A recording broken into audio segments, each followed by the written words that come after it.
अब हम द्विवेदी युगीन काव्य की जो विशेषताएं हैं उसको देखते हैं कि द्विवेदी युग की जो रचनाएं हैं उसकी क्या विशेषता रही।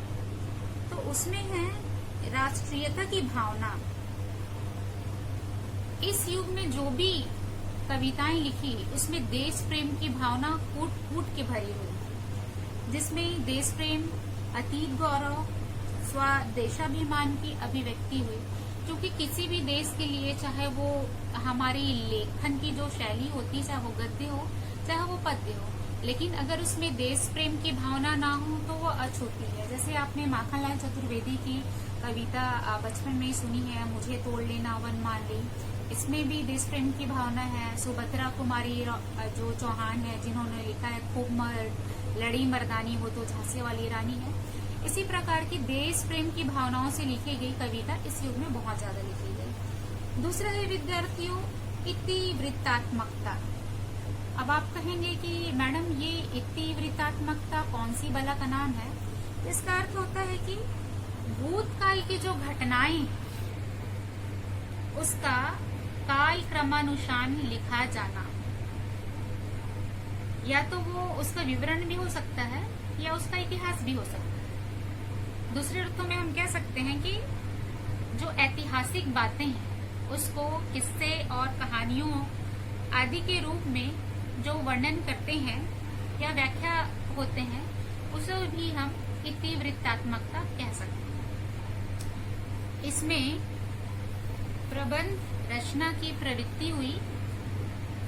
खंड का और महाकाव्य अधिकतर लिखे गए। मुक्तक प्रवृत्ति की रचना कम है। प्रिय प्रवास एवं साकेत इस युग के महाकाव्य रचनाएं। तीसरा है विद्यार्थियों नैतिकता एवं आदर्शवाद। श्रृंगार भावना का इसमें विरोध किया गया, नैतिक मूल्यों पर बल दिया गया। द्विवेदी युग का काव्य आदर्शवाद से अनुप्रमाणित है। जैसे कि श्रृंगार भावना नारियों से ही संबंधित है, उनसे ही ओतप्रोत होती है। जैसे आप रीतिकाल में भी पढ़े हैं या आगे चल के पढ़ेंगे तो उसमें सिर्फ नायिका भेद का वर्णन है, इसीलिए इसमें श्रृंगार भावना का विरोध किया गया। अगला है प्रकृति चित्रण। चूंकि बहुत से जो हमारे हिंदी साहित्य के जो कवि हुए हैं वो प्रकृति से प्रभावित हुए हैं। जैसे आप पंत को ही ले लीजिए, पंत प्रकृति के सुकुमार कवि हैं, जिसमें श्रीधर पाठक, राम नरेश त्रिपाठी जैसे कवियों ने प्रकृति के सुंदर और रमणीय चित्र को प्रस्तुत किया है। अगला है सामाजिक समस्याओं का चित्रण। कोई भी साहित्यकार, कहानीकार, निबंधकार ऐसा हो ही नहीं सकता जो समाज से प्रेरित कहानी ना लिखे, निबंध ना लिखे, उपन्यास ना लिखे। और उसके अंतर्गत जिसमें छुआछूत, दहेज प्रथा, बाल विवाह, नारी की दयनीय स्थिति, इन सभी का वर्णन प्राचीन काल से लेकर अभी हम आधुनिक काल में हैं तब भी, क्योंकि ये स्थिति तो वैसे ही है। भले युग बदल रहे हैं लेकिन अभी भी सबकी स्थिति ऐसी ही बनी हुई है। इसलिए ये लेखकों का कर्तव्य है कि समय समय पर इन पर वो अपनी लेखनी चलाएं। अगला है अनुदित रचनाएं। इस काल में मौलिक रचनाओं के साथ साथ अनुदित रचनाएं भी लिखी गई, जिसमें विशेषता संस्कृत, बंगला एवं अंग्रेजी की श्रेष्ठ रचनाओं के अनुवाद कवियों ने प्रस्तुत किए। जैसे कि वर्तमान समय में हम लोग रूसी, जर्मन, फ्रेंच, इटालियन ये वगैरह की भी जो रचनाएं हैं उसको हम लोग क्या करते हैं, उसका अनुवाद रूप अगर कुछ अच्छी लगती तो लेखक कवि करते हैं, वैसे इसका भी अनुवाद हुआ। अगला है काव्य रूपों की विविधता। इसमें क्या है, एक ओर तो महाकाव्य लिखे गए, दूसरी ओर खंड काव्य लिखकर प्रबंध रचना की गई, जिसका प्रवृत्ति का परिचय दिया।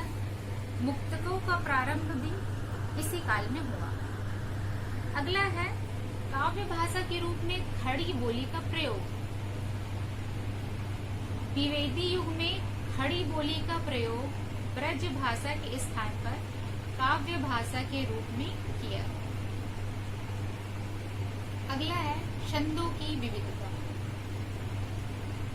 ऐसा हो ही नहीं सकता कि हिंदी साहित्य की बात करें, चाहे वो कोई भी काव्यिका हो क्यों ना हो, चाहे वो प्राचीन हो चाहे वो आधुनिक हो, और बिना छंदों की उसकी रचना हो गई। क्योंकि हमारे यहाँ जितने भी कवि हुए हैं सारे के सारों ने विविध छंदों से ही परिमार्जन करके विभिन्न काव्यों की रचना की है। तो द्विवेदी युग में भी बताया जा रहा है कि दोहा, चौपाई, रोला, कुंडलियां, सवैया, उसके अलावा संस्कृत वर्णा वृत्तों की जो हरि गीतिका, उपेंद्र व्रजा, इंद्रवजा, शार्दूल, विक्रीडित, तारटक आदि का भी प्रयोग किया गया। ये सब संस्कृत के छंदों के नाम हैं। तो इस प्रकार ये द्विवेदी युग की काव्यगत विशेषताएं भी यहीं पर समाप्त होती है। अब इसका महत्व क्या रहा कि